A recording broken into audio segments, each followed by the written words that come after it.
ദൈവനാമത്തിന് മഹത്വം ഉണ്ടാകട്ടെ.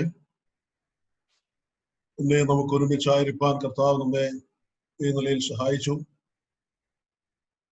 ദൈവവചനത്തിൽ നാം ഇങ്ങനെ ഒരു വാക്യം വായിക്കുന്നുണ്ട്: ദൈവവചനത്തിനു ബന്ധനമില്ല. ഏത് സാഹചര്യത്തിലും കർത്താവിന്റെ വചനം അത് പഠിക്കുന്നതിനും പറയുന്നതിനും പ്രസംഗിക്കുന്നതിനും ഒന്നും ബന്ധനമില്ല. കഴിഞ്ഞ ഏതാണ്ട് 3 മാസത്തോളമാകുന്നു നാം എല്ലാം വീടുകളിൽ ഇരിക്കുകയാണ്. എങ്കിലും നമുക്കറിയാം, കഴിഞ്ഞ മാസങ്ങളിൽ നമുക്ക് മിക്കവാറും എല്ലാ ദിവസങ്ങളിലും തന്നെ ധാരാളം ദൈവത്തിന്റെ വചനം പഠിക്കുന്നതിനും കേൾക്കുന്നതിനും അങ്ങനെ നമ്മുടെ ആത്മീയ ജീവിതം വളരെ പരിപോഷിക്കപ്പെടുന്നതിനുമുള്ള സാഹചര്യമാണ് നമുക്ക് ലഭിച്ചത്. പ്രത്യേകിച്ച് വ്യക്തിപരമായി നാം ഓരോരുത്തർക്കും ദൈവത്തിന്റെ വചനം വായിക്കാനും ധ്യാനിക്കാനും വളരെ സമയം ലഭിച്ചിട്ടുണ്ട്. നിശ്ചയമായും ദൈവം ആ നിലയിൽ നമ്മെ അനുഗ്രഹിച്ചു എന്ന് വേണം നാം മനസ്സിലാക്കാൻ. ഇന്ന് സന്ധ്യാസമയത്തും തിരുവചനത്തിൽ നിന്ന് നമുക്ക് ഒരുമിച്ച് ചിന്തിക്കാനായിട്ട് ദൈവം അവസരം തന്നല്ലോ. കഴിഞ്ഞ പ്രാവശ്യം, കഴിഞ്ഞ 2 ആഴ്ചകളിൽ നാം ചിന്തിച്ചത് യോഹന്നാന്റെ 1-ാം ലേഖനം 1-ാം അധ്യായത്തിൽ നിന്നാണ്. ഇന്ന് നാം 2-ാം അധ്യായത്തിലേക്ക് വരികയാണ്. 1-ാം അധ്യായത്തിൽ നിന്ന് ചില പ്രത്യേക കാര്യങ്ങൾ നാം കഴിഞ്ഞ പ്രാവശ്യം ചിന്തിച്ചു. അത് പാപത്തോടുള്ള ബന്ധത്തിലാണ്. ഒരാൾ രക്ഷിക്കപ്പെട്ടാൽ രക്ഷിക്കപ്പെട്ട ആള് പാപത്തിൽ നിന്ന് വിടുതൽ പ്രാപിച്ചിരിക്കുകയാണ്. ഇനി പാപം ചെയ്യരുത്. കർത്താവ് അതാണ് പാപ ക്ഷമ കൊടുത്തതിന് ശേഷം പറഞ്ഞത്. ഇനി പാപം ചെയ്യരുത്. രക്ഷിക്കപ്പെട്ട വിശ്വാസിയോടുള്ള ബന്ധത്തിൽ ഏറ്റവും പ്രധാനമായി ശ്രദ്ധിക്കേണ്ടുന്ന വിഷയം പാപം ചെയ്യാത്ത ഒരു ജീവിതം നയിക്കണം എന്നുള്ളതാണ്. അത് വ്യക്തിപരമായി മാത്രം ശ്രദ്ധിച്ചാൽ പോരാ. സഭ, ഓരോ സ്ഥലം സഭയിൽ വിശ്വാസികളെ സംബന്ധിച്ച് ശ്രദ്ധിക്കേണ്ടുന്ന വളരെ പ്രധാനപ്പെട്ട മേഖല, ഓരോ വിശ്വാസിയും പാപം ചെയ്യാതെ ജീവിക്കത്തക്ക വിധത്തിലുള്ള ഒരു ശ്രദ്ധ ദൈവമക്കളെ സംബന്ധിച്ച് സ്ഥലസഭയിൽ ഉണ്ടായിരിക്കണം. അതായത് പാപത്തെ ഗൗരവത്തിലെടുക്കണം. പാപം ചെയ്യുമ്പോൾ ഗൗരവത്തിലെടുക്കണമെന്നല്ല, പാപം ചെയ്യാതെ വണ്ണം ഓരോ വിശ്വാസിയും ആത്മിക അഭിവൃദ്ധി പ്രാപിച്ച് നല്ല ആത്മിക നിലയിലേക്ക് വരത്തക്കവണ്ണമുള്ള ശ്രദ്ധ സ്ഥലസഭകൾക്ക് ഉണ്ടാകണം. പാപത്തെ നിസ്സാരവൽക്കരിക്കരുത്. അത് ദൈവത്തിന് ഇഷ്ടമല്ല. കാരണം നമ്മുടെ ദൈവം അങ്ങനെയുള്ളവരാണ്. ദൈവം വിശുദ്ധനാണ്. വിശുദ്ധനായ ദൈവത്തെയാണ് നാം സേവിക്കുന്നത് എന്നുള്ളത് കൊണ്ട് ദൈവം ഏത് ഗൗരവത്തിൽ പാപത്തെ, വിശ്വാസികളുടെ പാപത്തെ കാണുന്നുവോ ആ ഗൗരവത്തിൽ നാം വ്യക്തിപരമായും നാം സഭയായും നമ്മുടെ പാപങ്ങളെ കാണണം. അതേ സംബന്ധിച്ചുള്ള ചില കാര്യങ്ങളാണ് കഴിഞ്ഞ പ്രാവശ്യം 1-ാം അധ്യായത്തിൽ നിന്ന് നാം ചിന്തിച്ചത്.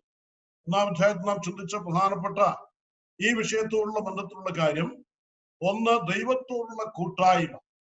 ദൈവത്തോടുള്ള കൂട്ടായ്മ ഉള്ളവർക്ക് അവൻ വെളിച്ചത്തിൽ ഇരിക്കുന്നത്, നടക്കുന്നത് പോലെ നാം വെളിച്ചത്തിൽ നടക്കുന്നവരാണ്.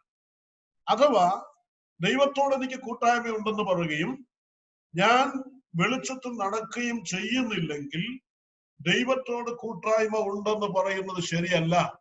അത് ഭോഷ്കാണ് എന്ന് നാം വായിച്ചു. ദൈവം ഇരുട്ടൊട്ടുമില്ലാത്തവനാണ്. ഇരുട്ടൊട്ടുമില്ലാത്ത ദൈവത്തോടുള്ള കൂട്ടായ്മയിൽ ജീവിക്കുന്നയാള് ഇരുട്ടിൽ നടക്കാനൊക്കെയില്ല. എന്നാൽ രണ്ടാമത് നാം ചിന്തിച്ചത്, നമ്മുടെ ജീവിതത്തിൽ ഇരുട്ടൊട്ടുമില്ല എന്ന് പറയാനൊക്കെയില്ല. ദൈവത്തെ പോലെ അല്ലതാണ്. നാം രക്ഷിക്കപ്പെട്ടെങ്കിലും നമ്മുടെ പ്രകൃതി, നമ്മുടെ മനുഷ്യ പ്രകൃതി, ആദാമ്യ പ്രകൃതി നമുക്ക് നഷ്ടമായിട്ടില്ല. ആ പ്രകൃതി ഇപ്പോഴും നമുക്കുണ്ട്. അതുകൊണ്ട് ദൈവത്തിൽ ഇരുട്ടൊട്ടുമില്ലാത്തതുപോലെ നമ്മിലും ഇരുട്ടൊട്ടുമില്ല എന്ന് പറയാനൊക്കെയില്ല. നാം നമ്മുടെ ജീവിതത്തിൽ ചിലപ്പോൾ ചില സംഗതിവശാൽ, സാഹചര്യവശാൽ തെറ്റുകൾ നമ്മുടെ ജീവിതത്തിൽ ഉണ്ടായി എന്ന് വന്നേക്കാം. ഒരു പാപവും എന്നിലില്ല എന്നൊരു വിശ്വാസി പറയുന്നത് ശരിയല്ല എന്നുള്ള കാര്യമാണ് നാം ചിന്തിച്ചത്. ഇനിയും ഈ കാര്യം മനസ്സിൽ വെച്ചുകൊണ്ട് നാം 2-ാം അധ്യായത്തിലേക്ക് വരാം. അതിന്റെ ആദ്യത്തെ 11 വാക്യങ്ങൾ നമുക്ക് വായിക്കാം. 2-ാം അധ്യായം, 1 John chapter 2 verse 1 to 11. എന്റെ കുഞ്ഞുങ്ങളെ, നിങ്ങൾ പാപം ചെയ്യാതിരിപ്പാൻ ഞാൻ ഇത് നിങ്ങൾക്ക് എഴുതുന്നു. ഒരുത്തൻ പാപം ചെയ്തുവെങ്കിലോ നീതിമാനായ യേശുക്രിസ്തു എന്ന കാര്യസ്ഥൻ നമുക്ക് പിതാവിന്റെ അടുക്കലുണ്ട്. അവൻ നമ്മുടെ പാപങ്ങൾക്ക് പ്രായശ്ചിത്തമാകുന്നു. നമ്മുടേതിന് മാത്രമല്ല സർവ്വലോകത്തിന്റെ പാപത്തിനും തന്നെ. അവന്റെ കൽപ്പനകളെ പ്രമാണിക്കുന്നുവെങ്കിൽ നാം അവനെ അറിഞ്ഞിരിക്കുന്നു എന്ന് അതിനാൽ അറിയുന്നു. അവനെ അറിഞ്ഞിരിക്കുന്നു എന്ന് പറയുകയും അവന്റെ കൽപ്പനകളെ പ്രമാണിക്കാതിരിക്കുകയും ചെയ്യുന്നവൻ കള്ളനാകുന്നു, സത്യം അവനിലില്ല. എന്നാൽ ആരെങ്കിലും അവന്റെ വചനം പ്രമാണിക്കുന്നുവെങ്കിൽ അവനിൽ ദൈവസ്നേഹം വാസ്തവമായി തികഞ്ഞിരിക്കുന്നു. നാം അവനിൽ ഇരിക്കുന്നു എന്ന് ഇതിനാൽ നമുക്കറിയാം. അവനിൽ വസിക്കുന്നു എന്ന് പറയുന്നവൻ അവൻ നടന്നതുപോലെ നടക്കേണ്ടതാകുന്നു. പ്രിയമുള്ളവരെ, പുതിയൊരു കൽപ്പനയല്ല ആദ്യം മുതൽ നിങ്ങൾക്കുള്ള പഴയ കൽപ്പന അത്രേ ഞാൻ നിങ്ങൾക്ക് എഴുതുന്നത്. ആ പഴയ കൽപ്പന നിങ്ങൾ കേട്ട വചനം തന്നെ. പുതിയൊരു കൽപ്പന ഞാൻ നിങ്ങൾക്ക് എഴുതുന്നു എന്ന് പറയാം. അത് അവനിലും നിങ്ങളിലും സത്യമായിരിക്കുന്നു. ഇരുട്ട് നീങ്ങിപ്പോകുന്നു, സത്യ വെളിച്ചം ഇതാ പ്രകാശിക്കുന്നു. വെളിച്ചത്തിൽ ഇരിക്കുന്നു എന്ന് പറയുകയും സഹോദരനെ പകയ്ക്കുകയും ചെയ്യുന്നവൻ ഇന്നയോളം ഇരുട്ടിലിരിക്കുന്നു. സഹോദരനെ സ്നേഹിക്കുന്നവൻ വെളിച്ചത്തിൽ വസിക്കുന്നു, ഇടർച്ചയ്ക്ക് അവനിൽ കാരണമില്ല. സഹോദരനെ പകയ്ക്കുന്നവനോ ഇരുട്ടിലിരിക്കുന്നു, ഇരുട്ടിൽ നടക്കുകയും ചെയ്യുന്നു. ഇരുട്ടവന്റെ കണ്ണ് കുരുടാക്കുകയാൽ എവിടേക്ക് പോകുന്നു എന്ന് അവൻ അറിയുന്നില്ല. ആദ്യത്തെ രണ്ട് വാക്യങ്ങൾ നമുക്ക് ആദ്യം ശ്രദ്ധിക്കാം. എന്റെ കുഞ്ഞുങ്ങളെ, നിങ്ങൾ പാപം ചെയ്യാതിരിപ്പാൻ ഞാനിത് നിങ്ങൾക്ക് എഴുതുന്നു. ഒരുത്തൻ പാപം ചെയ്തുവെങ്കിലോ നീതിമാനായ യേശുക്രിസ്തു എന്ന കാര്യസ്ഥൻ നമുക്ക് പിതാവിന്റെ അടുക്കലുണ്ട്. അവൻ നമ്മുടെ പാപങ്ങൾക്ക് പ്രായശ്ചിത്തമാകുന്നു. നമ്മുടേതിന് മാത്രമല്ല സർവ്വലോകത്തിന്റെ പാപത്തിനും തന്നെ. ഈ രണ്ട് വാക്യങ്ങളിൽ പ്രധാനമായി നാം ശ്രദ്ധിക്കേണ്ടുന്ന കാര്യം, എന്റെ കുഞ്ഞുങ്ങളെ, നിങ്ങൾ പാപം ചെയ്യാതിരിക്കാനാണ് ഞാൻ ഇത് എഴുതുന്നത്. ഇതിനു മുൻപുള്ള വാക്യങ്ങളിൽ നാം വായിച്ചു, നാം പാപം ചെയ്യുന്നില്ല, ചെയ്തിട്ടില്ല എന്ന് പറയുന്നെങ്കിൽ അവനെ അസത്യവാദിയാക്കുന്നു. അപ്പൊ നമ്മിൽ പാപം ഉണ്ടാകാം, നമ്മിൽ പാപമുണ്ട് എന്ന് പറഞ്ഞു. എന്നാൽ ഈ കാര്യങ്ങളൊക്കെ എന്തിനാ പറയുന്നത്? സാരമില്ല, മനുഷ്യപ്രകൃതിയിൽ പാപങ്ങളൊക്കെ വന്ന് സംഭവിക്കാൻ സാധ്യതയുണ്ട്. അതുകൊണ്ട് ചെറിയ ചെറിയ പാപങ്ങളൊക്കെ ഒരു വിശ്വാസിയുടെ ജീവിതത്തിൽ ഉണ്ടാകാവുന്നതാണ് എന്ന് നിസ്സാരവൽക്കരിക്കാൻ, നിസ്സാരമായ നിലയിൽ പാപത്തെ എടുക്കാനല്ല. അതുകൊണ്ടാണ് അപ്പോസ്തലൻ പറയുന്നത്, എന്റെ കുഞ്ഞുങ്ങളെ, ഞാൻ ഇതെല്ലാം എഴുതുന്നത് നിങ്ങൾ പാപം ചെയ്യാതിരിക്കാൻ വേണ്ടിയാണ്. അതാണ് നമ്മുടെ സ്റ്റാൻഡേർഡ്. ദൈവം വിശുദ്ധനായിരിക്കുന്നത് പോലെ നാം വിശുദ്ധരായിരിക്കുക. ഇതാണ് ക്രിസ്ത്യൻ സ്റ്റാൻഡേർഡ് എന്ന് പറയുന്നത്. എന്നാൽ ഒരുത്തൻ പാപം ചെയ്തെങ്കിലോ, പാപം ചെയ്യരുത്, എന്നാൽ നിങ്ങളിൽ ഒരുത്തൻ പാപം ചെയ്തെങ്കിലോ, ഏതെങ്കിലും കാരണവശാൽ ആരുടെയെങ്കിലും ജീവിതത്തിൽ പാപം വന്നെങ്കിലോ, പാപം വന്നെങ്കിൽ, പാപം ചെയ്തു പോയാൽ, ഇവിടെ വായിക്കുന്നത് നമുക്കൊരു കാര്യസ്ഥനുണ്ട് പിതാവിന്റെ അടുക്കൽ. ഈ കാര്യസ്ഥൻ നമ്മുടെ പ്രായശ്ചിത്തമാണ്. ഈ രണ്ട് കാര്യങ്ങളാണ് ഈ രണ്ട് വാക്യങ്ങളിൽ പറയുന്നത്. പാപം ചെയ്യരുത്, എന്നാൽ ഒരുത്തൻ പാപം ചെയ്തു പോയാൽ, അങ്ങനെ സംഭവിച്ചു പോയാൽ, പാപം ചെയ്യാതെ വണ്ണം പ്രാണത്യാഗത്തോളം എതിർത്തു നിൽക്കണം. എന്നാൽ ഏതെങ്കിലും കാരണവശാൽ പാപം ചെയ്താൽ നമുക്ക് പിതാവിന്റെ അടുക്കൽ ഒരു കാര്യസ്ഥൻ. ആ കാര്യസ്ഥന്റെ അടുക്കൽ പാപം ചെയ്തയാള് പോകണം. ഈ കാര്യസ്ഥന്റെ പ്രത്യേകത എന്ന് പറയുന്നത് അവൻ നമ്മുടെ പ്രായശ്ചിത്തമാണ്. ഈ രണ്ട് കാര്യങ്ങളാണ് ഈ രണ്ട് വാക്യങ്ങളിൽ നമുക്ക് കാണാനായിട്ട് സാധിക്കുന്നത്. നോക്കുക, ഇവിടെ വായിക്കുന്നത് കാര്യസ്ഥനുണ്ട് എന്നാണ്. എന്നാൽ ഇംഗ്ലീഷിൽ വായിക്കുന്നത് if anyone since we have an advocate with the father. ഇംഗ്ലീഷിൽ വായിക്കുന്നത് നമുക്കൊരു വക്കീലുണ്ട്, നമുക്കൊരു അഡ്വക്കേറ്റ് ഉണ്ടെന്നാണ്. കാര്യസ്ഥൻ എന്ന് പറയുന്ന ട്രാൻസ്ലേഷനും അഡ്വക്കേറ്റ് എന്ന് പറയുന്ന ട്രാൻസ്ലേഷനും പൂർണ്ണമായി നമുക്ക് മനസ്സിലാക്കാൻ അതിന്റെ അർത്ഥവ്യാപ്തി ഈ വാക്കുകൾ ഉൾക്കൊള്ളുന്നില്ല. വാസ്തവത്തിൽ അവിടെ ഉപയോഗിച്ചിരിക്കുന്ന വാക്ക് പാരക്ലീറ്റോസ് എന്നാണ്. നമുക്ക് പിതാവിന്റെ അടുക്കൽ ഒരു പാരക്ലീറ്റോസും, കേവലം ഒരു അഡ്വക്കേറ്റ് ഉണ്ടെന്നല്ല, കേവലം നമുക്കൊരു കാര്യസ്ഥൻ ഉണ്ടെന്നല്ല, നമുക്കൊരു പാരക്ലീറ്റോസും എന്ന് പറഞ്ഞാൽ അതിന്റെ അർത്ഥം an intercessor consoler, an intercessor consoler, advocate comforter. അതായത് നമുക്ക് വേണ്ടി പക്ഷപാതം ചെയ്ത് നമ്മെ ആശ്വസിപ്പിക്കുന്ന ഒരു ആശ്വാസപ്രദനുണ്ടെന്നാണ്. ഒരുത്തൻ നമ്മുടെ സഭയിൽ ആരെങ്കിലും ഒരാൾ, നമ്മുടെ കുടുംബത്തിൽ ആരെങ്കിലും ഒരാൾ ഏതെങ്കിലും കാരണവശാൽ പാപം ചെയ്തു പോയാൽ ആ പാപം ചെയ്ത ആൾക്ക് വേണ്ടി അവനെ ആശ്വസിപ്പിക്കുന്ന, അവന് വേണ്ടി പക്ഷപാതം ചെയ്യുന്ന ഒരു കൺസോളർ ഉണ്ട്, ഒരു കംഫോർട്ടർ പിതാവിന്റെ അടുക്കലുണ്ട് എന്നാണ് നമുക്ക് മനസ്സിലാക്കാൻ സാധിക്കും. അതായത് ദൈവമക്കളുടെ കൂട്ടത്തിൽ ആരെങ്കിലും പാപം ചെയ്തു പോയാൽ ഈ പാപം ചെയ്ത ആളിൽ നിന്നുണ്ടാകുന്ന പ്രതികരണം എന്ന് പറയുന്നത് പാപം ചെയ്തയാൾ ഹൃദയത്തിന്റെ തകർച്ചയോടും കരച്ചിലോടും കൂടെ ഈ കംഫോർട്ടറിന്റെ അടുക്കിലേക്ക് ചെല്ലും, കർത്താവായ യേശു ക്രിസ്തുവിന്റെ അടുക്കിലേക്ക് ചെല്ലും. പാപം ചെയ്യുന്ന ഒരു വിശ്വാസിയുടെ പ്രത്യേകത അതാണ്.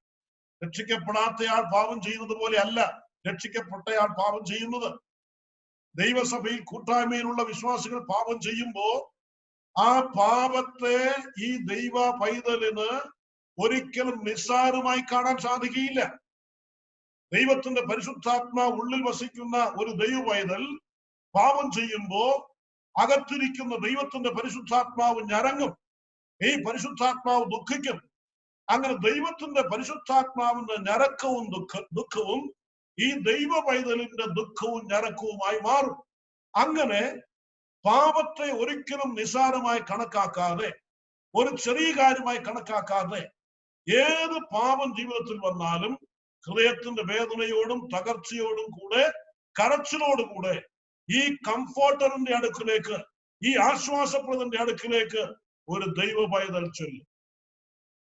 അപ്പോഴാണ് നമ്മുടെ മധ്യസ്ഥനായ കർത്താവ്, പിതാവിന്റെ വലത്തുഭാഗത്തിരിക്കുന്നവൻ, നമുക്ക് വേണ്ടി ഈ തന്റെ അടുക്കൽ പാപക്ഷമയ്ക്ക് വേണ്ടി ചെന്ന ദൈവ പൈതലിന് വേണ്ടി പക്ഷപാതം ചെയ്ത് അവന് പാപക്ഷമ കൊടുത്ത് അവനെ ആശ്വസിപ്പിച്ച് പറഞ്ഞയക്കും. ഉള്ളവരെ നമുക്കൊന്ന് ചിന്തിക്കാം. കഴിഞ്ഞ കാലങ്ങളിൽ നമ്മുടെ ജീവിതത്തിൽ എത്രയോ പാപങ്ങൾ സംഭവിച്ചിട്ടുണ്ട്. ഏതെങ്കിലും ദിവസം നമുക്ക് ദൈവത്തോട് ക്ഷമ ചോദിക്കാതെ ഉറങ്ങാനായിട്ട് സാധിക്കുന്ന ദിവസങ്ങളുണ്ടോ? നമ്മുടെ ജീവിതത്തിൽ എന്തെല്ലാം തെറ്റുകൾ മറ്റുള്ളവരുടെ പക്ഷേ തെറ്റായിട്ട് അതിനെ ഗണിക്കുമായിരിക്കില്ല. എന്ന് ദൈവമക്കളാകുന്ന നമ്മെ സംബന്ധിച്ചിടത്തോളം എന്താണ് പാപം എന്ന് തിരുവചനത്തിന്റെ അടിസ്ഥാനത്തിൽ നമുക്ക് നന്നായിട്ട് അറിയാം. അതുകൊണ്ട് വാസ്തവത്തിൽ പാപം ചെയ്യുന്ന നമ്മെ സംബന്ധിച്ചിടത്തോളം ഈ നിലയിലുള്ള ഒരു പ്രതികരണമാണോ ഉണ്ടായിട്ടുള്ളത്? സ്വസ്ഥതയില്ലാത്ത മനസ്സ്, ഹൃദയത്തിന്റെ തകർച്ച, പാപം നിമിത്തം ഭാരം നിറഞ്ഞ ഹൃദയം, അങ്ങനെ നടുക്കത്തോടുകൂടെ, ഹൃദയനുറുക്കത്തോടുകൂടെ, കരച്ചിലോടുകൂടെ മറ്റാരുടെയും അടുക്കൽ നാം ചെല്ലേണ്ടത്, നമ്മുടെ കാര്യസ്ഥന്റെ അടുക്കൽ, നമ്മുടെ അഡ്വക്കേറ്റിന്റെ അടുക്കൽ, നമുക്ക് വേണ്ടി പക്ഷപാതം ചെയ്യുന്നവന്റെ അടുക്കൽ. ഇങ്ങനെയാണ് പ്രിയമുള്ളവരെ നാം ചെയ്യുന്നത്. എന്നാ നോക്കുക, സഭാന്തരീക്ഷത്തിൽ നോക്കിക്കഴിഞ്ഞാൽ വിശ്വാസികൾ പാപത്തെ എത്ര നിസ്സാരമായിട്ടാണ് എടുക്കുന്നത്. വളരെ ഗൗരവമേറിയ പാപത്തെ പോലും വളരെ നിസ്സാരമായി ന്യായീകരിക്കാനായിട്ട് വിശ്വാസികൾ ശ്രമിക്കുന്നു. യോഹന്നാന്റെ ലേഖനം നാം വായിച്ചാൽ ഈ ലേഖനത്തിന്റെ ഉദ്ദേശം നാം ആദ്യമേ പറഞ്ഞു. ഈ ലേഖനം എഴുതിയിരിക്കുന്നത് നാം ദൈവമക്കളാണെന്ന് മനസ്സിലാക്കാൻ വേണ്ടിയാണ്. അല്ലെങ്കിൽ ദൈവമക്കളുടെ സ്വഭാവം എന്താണ്, ദൈവമക്കളുടെ പ്രകൃതി എന്താണ് എന്ന് നാം തിരിച്ചറിയേണ്ടതിന് വേണ്ടിയാണ്. ഇത് വായിക്കുമ്പോൾ വേദപുസ്തകത്തിൽ കാണുന്ന ഒരു ദൈവ പൈതലിന്റെ സ്വഭാവ ഗുണങ്ങൾ എന്നിലും ഉണ്ട് എന്ന് ഞാൻ ഉറപ്പാക്കാൻ വേണ്ടിയാണ്. അഥവാ അതില്ലെങ്കിൽ ദൈവമേ എന്നിൽ ശരിയായിട്ടുള്ള ഒരു രക്ഷ നടന്നിട്ടില്ല, അല്ലെങ്കിൽ എനിക്ക് എന്റെ ദൈവത്തോട് ശരിയായ ഒരു കൂട്ടായ്മ ഇല്ല എന്ന് തിരിച്ചറിയേണ്ടതിന് വേണ്ടിയാണ് ഈ ലേഖനം നമുക്ക് നൽകിയിട്ടുള്ളത്. അപ്പൊ പാപത്തോടുള്ള ബന്ധത്തിൽ ഒരു ദൈവ പൈതലിന്റെ പ്രതികരണം എന്ന് പറയുന്നത് ഹൃദയത്തിന്റെ തകർച്ചയോടുകൂടെ ആശ്വാസപ്രദനായ നമ്മുടെ കർത്താവിന്റെ അടുക്കിലേക്ക് താമസം വിന പാപവും വെച്ചുകൊണ്ട് രാത്രി ഉറങ്ങുന്നില്ല. രാത്രി ഉറക്കം വരണമെങ്കിൽ പാപത്തിന് ദൈവസന്നിധിയിൽ നിന്ന് പരിഹാരം പ്രാപിച്ചിരിക്കണം. അങ്ങനെ ആ സ്വഭാവമുള്ള ആളാണ് ഒരു ദൈവ പൈതൽ എന്ന് പറയുന്നത്. ഇനിയും ഇവിടെ നാം എന്താ വായിക്കുന്നത്? ഒരുത്തൻ പാപം ചെയ്തുവെങ്കിലോ നീതിമാനായ യേശു ക്രിസ്തു എന്ന കാര്യസ്ഥൻ നമുക്ക് പിതാവിന്റെ അടുക്കലുണ്ട്. ഈ അഡ്വക്കേറ്റ്, അവന്റെ സ്വഭാവം എന്ന് പറയുന്നത് അവൻ നീതിമാനാണ്. അതുകൊണ്ടാണ് അവൻ നമ്മുടെ പാപങ്ങൾക്ക് പ്രായശ്ചിത്തമായ. പ്രായശ്ചിത്തം എന്ന് പറയുന്ന വാക്ക്, അതിന്റെ അർത്ഥം നമുക്കറിയാം, മലയാളത്തിൽ നല്ലൊരു വാക്കാണ്. പ്രായശ്ചിത്തം എന്ന് പറയുന്നത് നമ്മുടെ പാപങ്ങളുടെ നേരെയുള്ള ദൈവത്തിന്റെ ക്രോധത്തെ ശമിപ്പിക്കാൻ വേണ്ടി ദൈവപുത്രൻ തന്നെത്താൻ കൊടുത്തതാണ്. പാപിക്ക് നേരെയുള്ള ദൈവകോപം, ആ ദൈവകോപത്തെ ശമിപ്പിക്കുവാൻ, to pacify the wrath of God, അത് തന്നെത്താൻ ദൈവം കൊടുത്തു, തന്നെത്താൻ ദൈവപുത്രൻ കൊടുത്തു. ദൈവ കോപത്തെ ശമിപ്പിക്കുവാൻ ദൈവത്തിന്റെ പക്കൽ കൊടുക്കാൻ മറ്റൊന്നും ഉണ്ടായിരുന്നില്ല.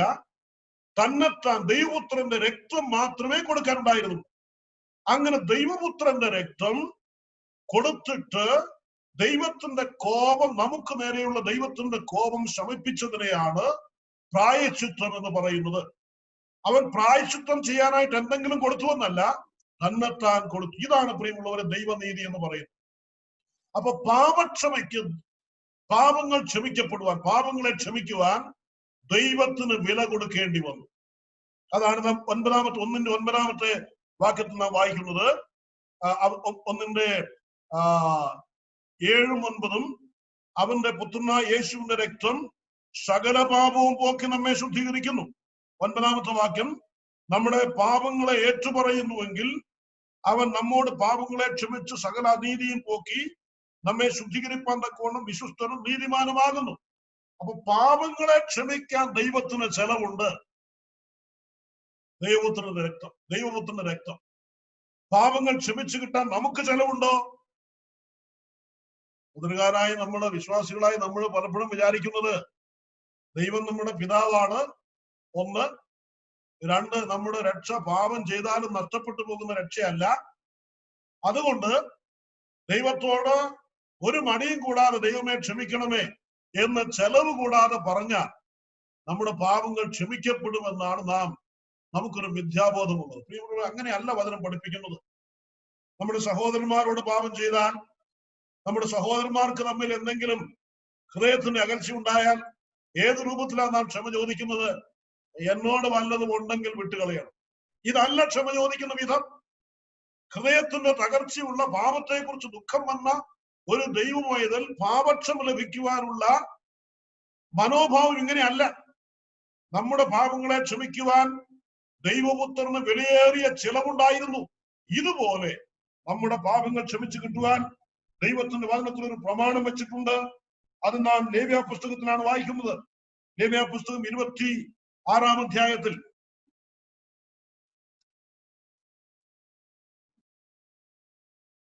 ലേവ്യ പുസ്തകം അതിന്റെ 26-ാം അധ്യായം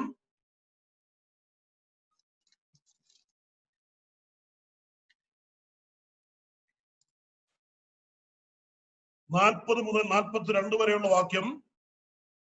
അവർ തങ്ങളുടെ അകൃത്യവും തങ്ങളുടെ പിതാക്കന്മാരുടെ അകൃത്യവും അവർ എന്നോട് ദ്രോഹിച്ച ദ്രോഹവും അവർ എനിക്ക് വിരോധമായി നടന്നതുകൊണ്ട് ഞാനും അവർക്ക് വിരോധമായി നടന്ന് അവരെ ശത്രുക്കളുടെ ദേശത്ത് വരുത്തിയതും ഏറ്റുപറയുകയും. 1, ഏറ്റുപറയണം. അവരുടെ പരിച്ഛേദനയില്ലാത്ത ഹൃദയം അപ്പോൾ താഴുകയും, ഹൃദയം താഴണം. അവർ തങ്ങളുടെ അകൃത്യത്തിനുള്ള ശിക്ഷ അനുഭവിക്കുകയും ചെയ്താൽ അകൃത്യത്തിനുള്ള ശിക്ഷ അനുഭവിക്കാനുള്ള മനസ്സുണ്ടാകണം. ഇത്രയും ചെയ്താൽ ഞാൻ യാക്കോബിനോടുള്ള എന്റെ നിയമവും ഇസ്ഹാക്കിനോടുള്ള എന്റെ നിയമവും അബ്രഹാമിനോടുള്ള എന്റെ നിയമവും ഞാൻ ഓർക്കും, ഞാൻ ദേശത്തെയും ഞാൻ ഓർക്കും. നോക്കുക, ദൈവം പാപങ്ങളെ ക്ഷമിക്കുവാൻ വെച്ചിരിക്കുന്ന പ്രമാണം അത്ര ചെറുതല്ല. ഏറ്റുപറയണം, മനഃപൂർവമായി പാപങ്ങളെ ഏറ്റുപറയണം. ഒട്ടും മറച്ചു വെക്കാത്ത ഹൃദയത്തിന്റെ വ്യസനത്തോടുകൂടെ പാപങ്ങൾ ഏറ്റുപറയണം. അങ്ങനെ ഏറ്റുപറയുന്ന ഒരാൾ തന്നെത്താൻ താഴും. മാത്രമല്ല, ശിക്ഷ അനുഭവിക്കേണ്ടി വന്നാൽ, ഈ ചെയ്ത പാപത്തിന് ശിക്ഷ ദൈവം തരാൻ ഉദ്ദേശിച്ചിട്ടുണ്ടെങ്കിൽ ദൈവസഭ ശിക്ഷണ നടപടി സ്വീകരിക്കാൻ മതിയായ പാപമാണെങ്കിൽ ആ ശിക്ഷ അനുഭവിക്കാനുള്ള മനോഭാവം കൂടെ ഉണ്ടായിരിക്കും. ഇങ്ങനെയുള്ള ഒരാളുടെ പാപം മാത്രമേ ദൈവം ക്ഷമിക്കുന്നുള്ളൂ. അതുകൊണ്ട് ഈ വാക്യം, ഒരുത്തൻ പാപം ചെയ്തെങ്കിലോ നീതിമാനായ യേശുക്രിസ്തു എന്ന കാര്യസ്ഥൻ നമുക്ക് പിതാവിന്റെ അടുക്കൽ ഉണ്ട് എന്ന് വായിക്കുന്ന ഈ വാക്യം നിസ്സാരമായി നമ്മുടെ പാപങ്ങളെ കാണാൻ അനുവദിക്കുന്ന വാക്യമല്ല. നീതിമാൻ, ഈ കാര്യസ്ഥൻ, ഈ അഡ്വക്കേറ്റ് നീതിമാനാണ്. അതുകൊണ്ട് നമ്മുടെ പാപക്ഷമയ്ക്ക് വേണ്ടി അവൻ എത്രത്തോളം ചെലവുണ്ടായോ അതുപോലെയുള്ള ചിലവ് നമ്മുടെ ഭാഗത്തുണ്ട്. ആ ചിലവെന്ന് പറയുന്നത് നമ്മുടെ ഹൃദയ തകർച്ചയാണ്, ആത്മതപനമാണ്. അതിലൂടെ നമുക്കുണ്ടാകുന്ന എളിമയാണ്, വിനയമാണ്, നാം തന്നെത്താൻ താഴ്ത്തുന്ന അനുഭവമാണ്. ആത്മതപനവും ഹൃദയത്തിന്റെ തകർച്ചയും ഉള്ള ഒരാൾക്ക് ഒരിക്കലും തന്റെ പാപത്തെ കുറിച്ച് അല്പം പോലും ഒരു ന്യായീകരിക്കാനുള്ള മനോഭാവം ഉണ്ടാകിയില്ല. അദ്ദേഹം എന്നോട് ഇങ്ങനെ സംസാരിച്ചത് കൊണ്ടാണ് ഞാൻ അങ്ങനെ പറഞ്ഞു പോയത് എന്ന് പറയാനൊക്കെയില്ല. മുഴുവൻ കുറ്റവും എന്റേതാണ് എന്ന് ഏറ്റെടുക്കാനുള്ള മനോഭാവം ഹൃദയത്തിന്റെ താഴ്ചയിൽ, ഹൃദയത്തിന്റെ തകർച്ചയിൽ ഉണ്ടാകും. അല്ല, ശിക്ഷ അനുഭവിക്കേണ്ട പാപമാണെങ്കിൽ ദൈവത്തിന്റെ ഭാഗത്തു നിന്നുള്ള ശിക്ഷയോ സഭയുടെ ഭാഗത്തുള്ള ശിക്ഷണ നടപടിയോ ആണെങ്കിൽ അത് സ്വീകരിക്കാനുള്ള മനോഭാവത്തോടുകൂടെ വരുന്ന ഒരു തെറ്റ് ചെയ്ത ആളിന്റെ പാപത്തെയാണ് ഈ നീതിമാനായ കാര്യസ്ഥൻ ക്ഷമിക്കുന്നത് എന്ന് തിരുവചനത്തിൽ നമുക്ക് മനസ്സിലാക്കാനാണ് സാധിക്കും. പ്രിയമുള്ളവരെ, നമ്മുടെ പാപത്തെ രക്ഷിക്കപ്പെട്ട ഒരു വിശ്വാസി ആദ്യമായി കൈകാര്യം ചെയ്യേണ്ടത്, അല്ലെങ്കിൽ മനസ്സിലാക്കേണ്ടത്, അല്ലെങ്കിൽ ശ്രദ്ധിക്കേണ്ടുന്നത് പാപത്തിന്റെ മേഖലയാണ്. ആ പാപത്തിന്റെ മേഖല അവഗണിച്ചു കളഞ്ഞ് മറ്റു മേഖലകളിൽ നമ്മുടെ ശ്രദ്ധ പോകുന്നത് ശരിയല്ല. ജീവിതത്തിന്റെ അന്ത്യം വരെ പാപത്തിൽ നിന്ന് വിടുതൽ പ്രാപിച്ച വിശ്വാസി പാപം ചെയ്യാതിരിക്കത്തക്കവണ്ണം ജീവിതത്തിന്റെ സകല മേഖലകളിലും ശ്രദ്ധിച്ച് മുന്നോട്ട് പോകുവാൻ ദൈവം നമ്മെ കുറിച്ച് ഉദ്ദേശിക്കുന്നു. ഇനിയും രണ്ടാമത് ഇവിടെ വായിക്കുന്ന വാക്യം, അവൻ നമ്മുടെ പ്രായശ്ചിത്തമാണ്, നമ്മുടേതിന് മാത്രമല്ല സർവലോകത്തിന്റെ പാപത്തിനും തന്നെ. വിശ്വാസികളായി നമ്മുടെ പാപങ്ങൾ ക്ഷമിക്കപ്പെടുന്നത് അവൻ നമ്മുടെ പ്രായശ്ചിത്തമായതുകൊണ്ടാണ്. ദൈവകോപത്തെ അവന്റെ രക്തത്താൽ ശമിപ്പിച്ചത് കൊണ്ടാണ്. എന്നാൽ ഒരു കാര്യം നാം മനസ്സിലാക്കേണ്ടത്, അവൻ നമ്മുടെ പ്രായശ്ചിത്തം മാത്രമല്ല, അവൻ സർവലോകത്തിന്റെ പാപത്തിനും തന്നെ. പ്രിയമുള്ളവരെ, ഈ വാക്യം നമുക്ക് വലിയൊരു ചുമതല നൽകിയ, നമ്മെ ചുമതലാബോധമുള്ളവരാക്കിയ, നമ്മുടെ കർത്താവിന്റെ പുണ്യാഹ രക്തം സർവലോകത്തിന്റെയും പ്രായശ്ചിത്തമാണെന്ന് ബോധ്യമുള്ള ഒരു വിശ്വാസി വീട്ടിൽ അടങ്ങിയിരിക്കുകയില്ല. അവൻ സുവിശേഷം പ്രസംഗിക്കാനായിട്ടൊരുങ്ങും. എന്റെ പാപത്തിന് പ്രായശ്ചിത്തം വരുത്തി യേശു കർത്താവ്, ഈ കർത്താവിനോട് എന്റെ പാപങ്ങൾ ഏറ്റുപറയുമ്പോ ഞാൻ അനുഭവിക്കുന്ന പാപത്തിന്റെ വ്യഥയിൽ നിന്ന് ഈ കർത്താവിനെ വിടുവിക്കുന്നെങ്കിൽ സർവലോകത്തിന്റെയും പാപത്തിന്റെ പരിഹാരത്തിന് വേണ്ടി പ്രായശ്ചിത്തം വരുത്തിയ യേശു കർത്താവിനെ കുറിച്ച് എനിക്ക് ചുറ്റുമുള്ള ആളുകൾ അറിയണമെന്നുള്ള ആ സുശേഷീകരണത്തിന് വേണ്ടിയുള്ള ഭാരം ഒരു ജെനുവിൻ വിശ്വാസിയിൽ ഉണ്ടായിരിക്കും. ഞാൻ വചനം പ്രസംഗിക്കുന്നിടത്തെല്ലാം അറിഞ്ഞോ അറിയാതെയോ ഈ ഒരു ചിന്ത വന്നു പോകുന്നുണ്ട്. ഒരാൾ വിശ്വാസിയാണെങ്കിൽ, രക്ഷിക്കപ്പെട്ടയാളാണെങ്കിൽ, രക്ഷിക്കപ്പെട്ടയാളിൽ നിന്ന് സ്വാഭാവികമായിട്ടുണ്ടാകുന്ന ഒരു ചിന്തയാണ്, ഒരു ഭാരമാണ് യേശു ക്രിസ്തുവിനെ കുറിച്ച് മറ്റുള്ളവരോട് പ്രസംഗിക്കുക എന്നുള്ളത്. സർവലോകത്തിന്റെയും പ്രായശ്ചിത്തമായ ക്രിസ്തുവിനെ ജനത്തിന്റെ മുമ്പിൽ വെളിപ്പെടുത്തി കൊടുക്കുവാൻ വെമ്പൽ കൊള്ളുന്ന ഒരു ഹൃദയം പ്രിയമുള്ളവരെ രക്ഷിക്കപ്പെട്ട ഏത് ദൈവത്തിലും ഉണ്ടായിരിക്കും. അതുകൊണ്ട് ആ വിശ്വാസിയുടെ വീട്ടിൽ ട്രാക്ടറുകൾ ഉണ്ടായിരിക്കും, വിശ്വാസിയുടെ ബാഗിൽ പുസ്തകങ്ങൾ ഉണ്ടായിരിക്കും, തരം കിട്ടുമ്പോ കൊടുക്കാൻ. ഒരു വിശ്വാസി മറ്റുള്ളവരുമായിട്ട് ഏർപ്പെടുമ്പോ ഏത് വിധേനയും ഈ കർത്താവിനെ അറിയിക്കണമെന്നുള്ള ചിന്താഭാരം ഉണ്ടായിരിക്കും. കാരണം നമ്മുടെ കർത്താവ് ലോകത്തിന്റെ സർവ്വലോകത്തിനും വേണ്ടി പ്രായശ്ചിത്തം കഴിച്ച പ്രായശ്ചിത്തമാണ്. ഇനിയും മൂന്നാമത്തെ വാക്യം തൊട്ട് 11ാമത്തെ വാക്യം വരെ നമുക്കൊന്ന് നോക്കാം. 3ാമത്തെ വാക്യം മുതൽ 11 വരെ നമുക്കുള്ള ചുരുക്കം ചില മിനിറ്റുകൾ കൊണ്ട് അത് വിശദീകരണം കൂടാതെ നമുക്ക് നോക്കാം. ഈ വാക്യങ്ങളിൽ 3 പ്രധാനപ്പെട്ട കാര്യങ്ങളുണ്ട്. 3ാമത്തെ വാക്യം, 4ാമത്തെ വാക്യം, അവനെ അറിഞ്ഞിരിക്കുന്നു എന്ന് പറയുകയും ഒരാൾ പറയുകയാണ്, ഞാൻ അവനെ അറിഞ്ഞിരിക്കുന്നു. 9-ാമത്തെ വാക്യം, വെളിച്ചത്തിൽ ഇരിക്കുന്നു എന്ന് പറയുകയും, ഒരു സഹോദരൻ പറയുന്നു, ഞാൻ വെളിച്ചത്തിൽ ഇരിക്കുന്നു എന്ന് പറയുന്നു. അതിന്റെ 6-ാമത്തെ വാക്യം, അവനിൽ വസിക്കുന്നു എന്ന് പറയുന്നവൻ. എന്താ പറയുന്നത്? ഞാൻ അവനെ അറിഞ്ഞിരിക്കുന്നു എന്ന് പറയുന്നു. 2, ഞാൻ അവനിൽ വസിക്കുന്നു എന്ന് പറയുന്നു. 3, വെളിച്ചത്തിൽ ഞാൻ ഇരിക്കുന്നു എന്ന് പറയും.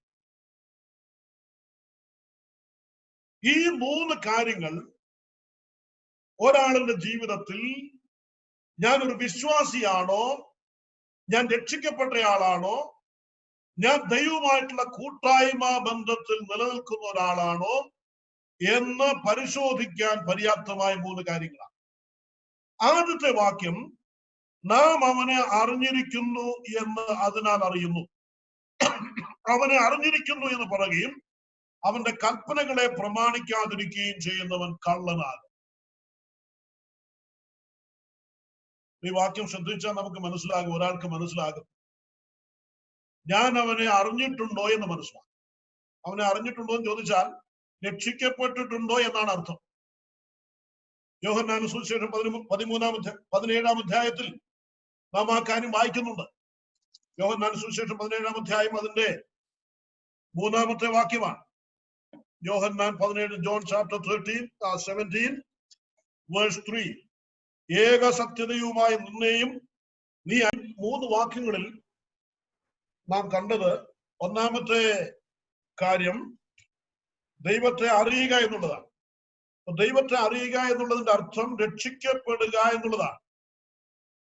അതിന്റെ അടയാളം നാം 3-ാമത്തെ വാക്യത്തിൽ വായിക്കുന്നത്, എന്റെ കൽപ്പനകളെ പ്രമാണിക്കുന്നുവെങ്കിൽ, അവന്റെ കൽപ്പനകളെ പ്രമാണിക്കുന്നുവെങ്കിൽ നാം അവനെ അറിഞ്ഞിരിക്കുന്നു എന്ന് അതിനാൽ അറിയുന്നു. അവനെ അറിഞ്ഞിരിക്കുന്നു എന്ന് പറയുകയും അവന്റെ കൽപ്പനകളെ പ്രമാണിക്കാതിരിക്കുകയും ചെയ്യുന്നവൻ കള്ളനാകുന്നു, സത്യം അവനിൽ ഇല്ല. അതായത് ദൈവത്തെ അറിഞ്ഞിരിക്കുന്നു എന്ന് പറഞ്ഞാൽ രക്ഷിക്കപ്പെട്ടിരിക്കുന്നു എന്നർത്ഥം. രക്ഷിക്കപ്പെട്ട ഒരു ദൈവ പൈതലിന്റെ അടയാളം, ആര് രക്ഷിച്ചുവോ ആ രക്ഷിതാവിന്റെ കൽപ്പനകൾ അനുസരിക്കുമെന്നുള്ളതാണ്. ഒരു ദൈവ പൈതൽ പൂർണ്ണമായി കർത്താവിന്റെ കൽപ്പനകളെല്ലാം പെർഫെക്റ്റ് ആയിട്ട് അനുസരിക്കും, അങ്ങനെ അനുസരിച്ച് തീർക്കും എന്നല്ല അതിന്റെ ആശയം. നമ്മളൊക്കെ കർത്താവിന്റെ എത്രയോ കൽപ്പനകൾ അനുസരിക്കാതെയാണ് ജീവിക്കുന്നത്. എന്നാൽ ദൈവ പൈതലിന്റെ മനോഭാവം എന്ന് പറയുന്നത്, എന്റെ കർത്താവ് എന്നോട് കൽപ്പിച്ചിരിക്കുന്ന മുഴുവൻ കൽപ്പനകളും അനുസരിക്കണമെന്നുള്ളതാണ്.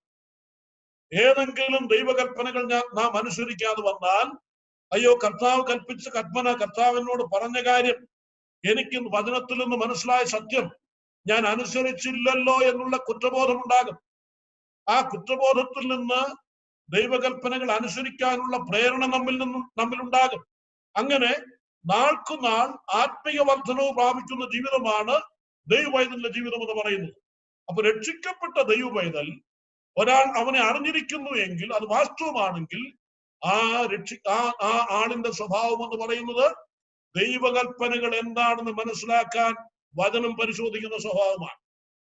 വചനത്തിൽ നിന്നാണ് ദൈവത്തിന്റെ കൽപ്പനകളെ നാം മനസ്സിലാക്കുന്നത്. ഒരാൾ രക്ഷിക്കപ്പെട്ടെങ്കിൽ വചനം പരിശോധിക്കും. എന്തിനാ വചനം പരിശോധിക്കുന്നത്? ദൈവത്തെ അറിയാൻ വേണ്ടിയാണ്, ദൈവത്തിന്റെ കൽപ്പനകളെ മനസ്സിലാക്കാൻ വേണ്ടിയാണ്. നാം അപ്പോസ്തലനായ പൗലോസിനെ കുറിച്ച് നാം ഇങ്ങനെയാണ് വായിക്കുന്നത്. പൗലോസ് ചോദിച്ച 2-ാമത്തെ ചോദ്യം ഇതാണ്. ആദ്യത്തെ ചോദ്യം നീ ആരാകുന്നു കർത്താവേ എന്നാണ്. എന്നാൽ 2-ാമത്തെ ചോദ്യം, ഞാൻ എന്ത് ചെയ്യണം കർത്താവേ? ഇത് പൗലോസിന്റെ മാത്രമല്ല, രക്ഷിക്കപ്പെട്ട എല്ലാ വിശ്വാസികളുടെയും ചോദ്യമാണ്. കർത്താവേ, ഞാൻ എന്താ ചെയ്യേണ്ടത്?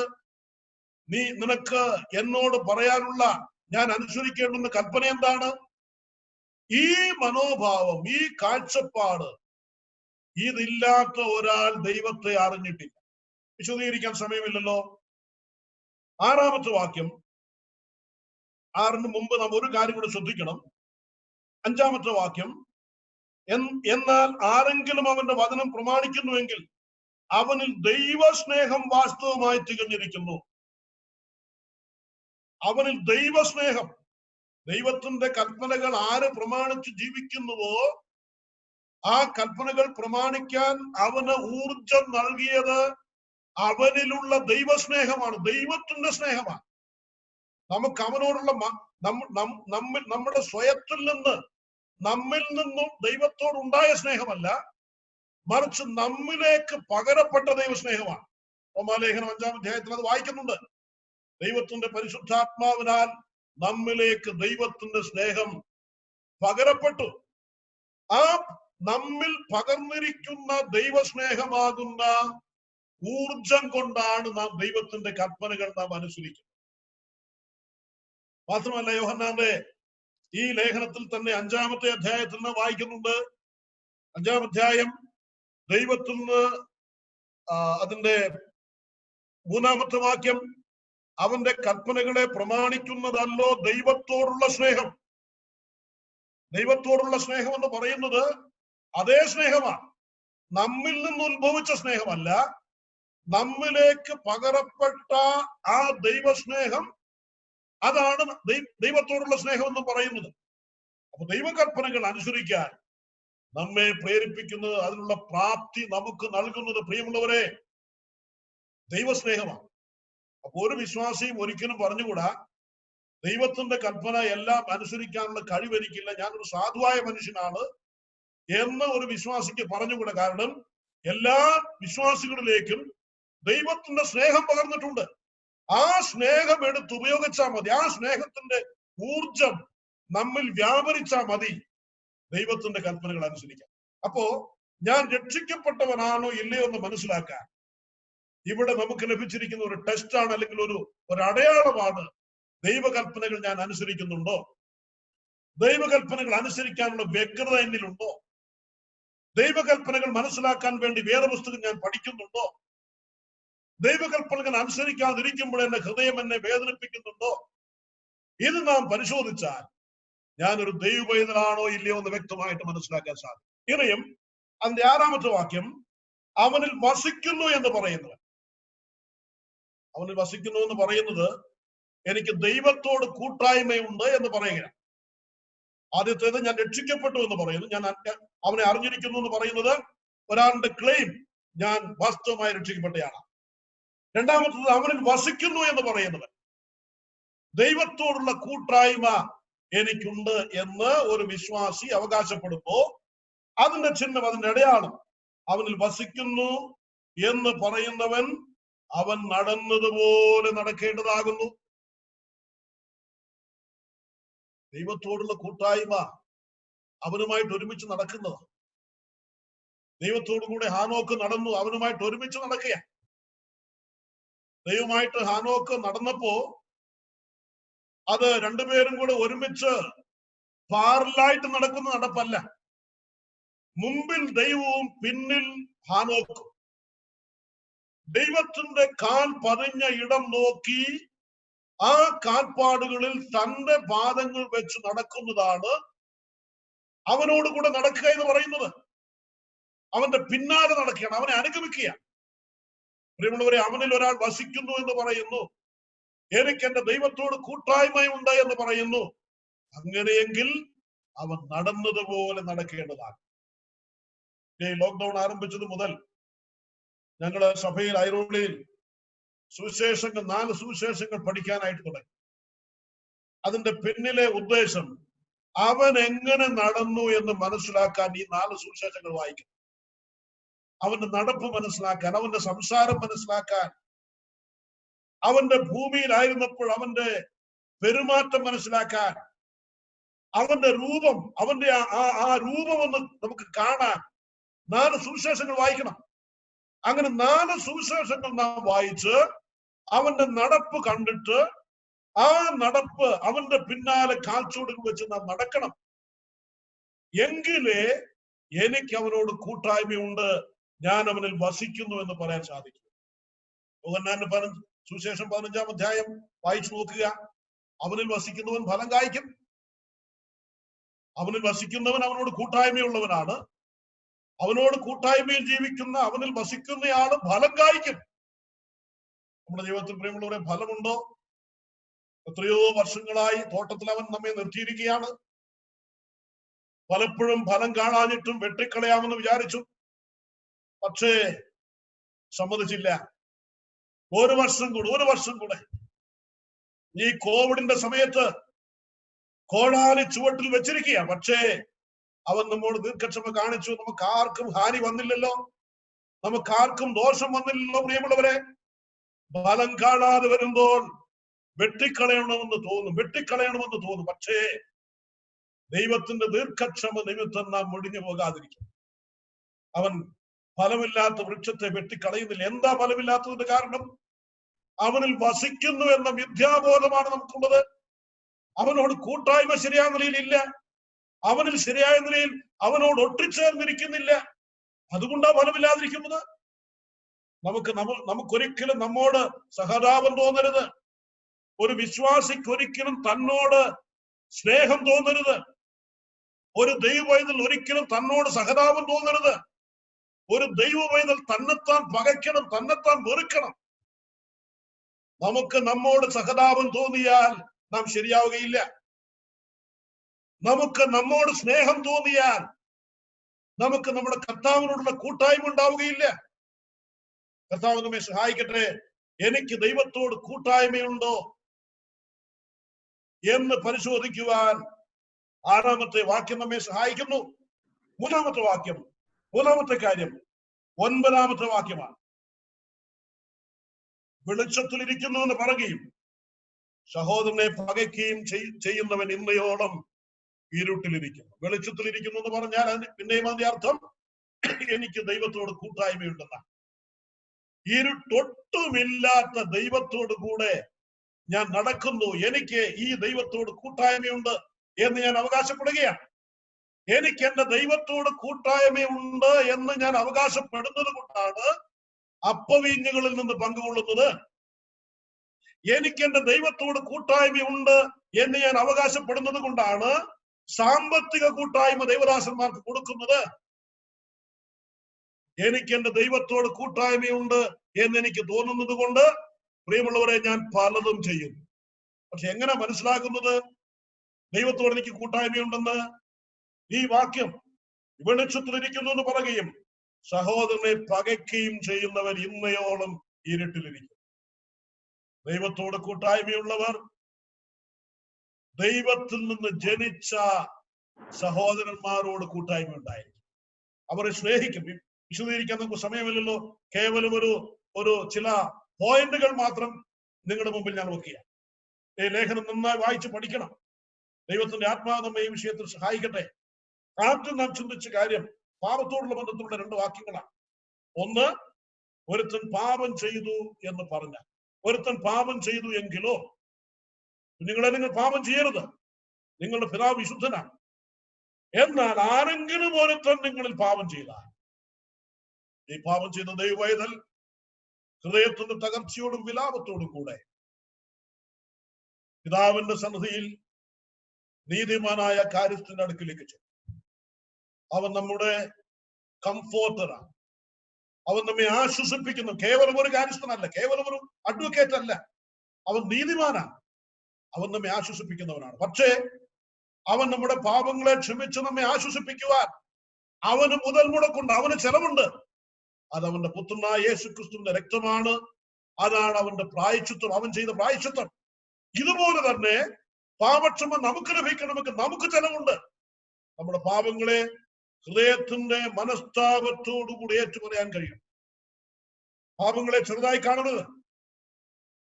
അങ്ങനെ ഹൃദയത്തിന്റെ മനസ്താപത്തോടുകൂടി ഏറ്റുപറയുന്ന ഒരു ദൈവവൈതൽ അവൻ താണെങ്കിൽ മാത്രമേ അവൻ ഏറ്റുപറയാൻ സാധിക്കുകയുള്ളൂ.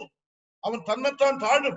മാത്രമല്ല, ദൈവമോ ദൈവസഭയോ നൽകുന്ന ശിക്ഷ എന്തായിരുന്നാലും അത് ഏറ്റുവാങ്ങാനുള്ള നമ്ര മനസ്സുണ്ടായിരിക്കും ഈ പാപക്ഷമയ്ക്ക് വേണ്ടി ദൈവസന്നിധിയിലേക്ക് ചെല്ലുന്ന ഒരു വിശ്വാസം. നിങ്ങളുള്ളവർ, ഇങ്ങനെയാണോ നാം പാപക്ഷമയ്ക്ക് വേണ്ടി കർത്താവിന്റെ അടുക്കലേക്ക് ചെല്ലുന്നത്? എത്ര നിസ്സംഗഭാവത്തിൽ, എത്ര നിസ്സാര ഭാവത്തിലാണ് പലപ്പോഴും നമ്മുടെ പാപങ്ങളെ കണ്ടിട്ടുള്ളത്. അങ്ങനെയുള്ള ഭാവത്തോടുകൂടെ ദൈവത്തോട് പാപക്ഷമയ്ക്ക് വേണ്ടി അപേക്ഷിക്കുന്ന ഒരു ദൈവവൈതലിന് ഇറപ്പുണ്ടാവുകയില്ല, പാപക്ഷമ ലഭിക്കുകയില്ല. എന്റെ പാപങ്ങളെ ഞാൻ ഏറ്റു പറഞ്ഞത് കൊണ്ട്, ദൈവത്തോട് പ്രാർത്ഥിച്ചത് കൊണ്ട് പാപങ്ങളെ ദൈവം ക്ഷമിച്ചു എന്ന് കേവലം ഒരു മിഥ്യാധാരണ മാത്രം വെച്ച് പുലർത്തിക്കൊണ്ട് പാപക്ഷമ പ്രാപിക്കാതെ നാം ജീവിക്കാം. കർത്താവിന് അറിയാം ആരുടെ പാപങ്ങളെയാണ്, ആർക്കാണ് ഹൃദയത്തിന് തകർച്ചയുള്ളത് എന്ന് കർത്താവിന് അറിയാം. നമ്മുടെ മനോഭാവത്തെ കർത്താവിന് അറിയാം. രണ്ടാമത് 3 തൊട്ട് അതിന്റെ 11 വരെയുള്ള വാക്യങ്ങൾ നാം ചിന്തിച്ചത് നമ്മെ തന്നെ പരിശോധിക്കാൻ വേണ്ടിയാണ്. ഒന്ന്, ഞാൻ ഒരു ജെനുവിൻ വിശ്വാസിയാണോ എന്ന് പരിശോധിക്കാൻ, ഞാൻ അവനെ അറിഞ്ഞിട്ടുണ്ടോ എന്ന് പരിശോധിക്കാൻ, അവന്റെ കൽപ്പനകളെ ഞാൻ അനുസരിക്കുന്നുണ്ടെങ്കിൽ ഞാൻ രക്ഷിക്കപ്പെട്ടിട്ടുണ്ട്, ഞാൻ അവനെ അറിഞ്ഞിട്ടുണ്ട്. രണ്ടാമത്, എനിക്ക് അവനോട് കൂട്ടായ്മ ഉണ്ടോ എന്ന് പരിശോധിക്കാൻ, ഞാൻ അവനിൽ വസിക്കുന്നെങ്കിൽ ഫലമുണ്ടാകും. ഞാൻ വെളിച്ചത്തിൽ നടക്കുന്നെങ്കിൽ എന്റെ സഹോദരനെ ഞാൻ സ്നേഹിക്കും. കാര്യഗൗരവത്തിൽ നമുക്ക് ഈ വാക്യങ്ങളെ പരിശോധിക്കാൻ പറയുന്നത്, നമ്മുടെ ജീവിതത്തെ നമുക്ക് പരിശോധിക്കാൻ. കാലങ്ങൾ വളരെ അടുത്തല്ലോ. ഇങ്ങനെ എത്ര നാളുകൾ നമ്മെ തന്നെ പരിശോധിക്കാൻ, നമ്മുടെ ഗൃഹകാര്യം ക്രമത്തിലാക്കാൻ എത്ര നാളുകൾ നമ്മുടെ മുമ്പിൽ അവശേഷിച്ചിട്ടുണ്ട് എന്ന് നമുക്ക് അറിഞ്ഞുകൂടാ.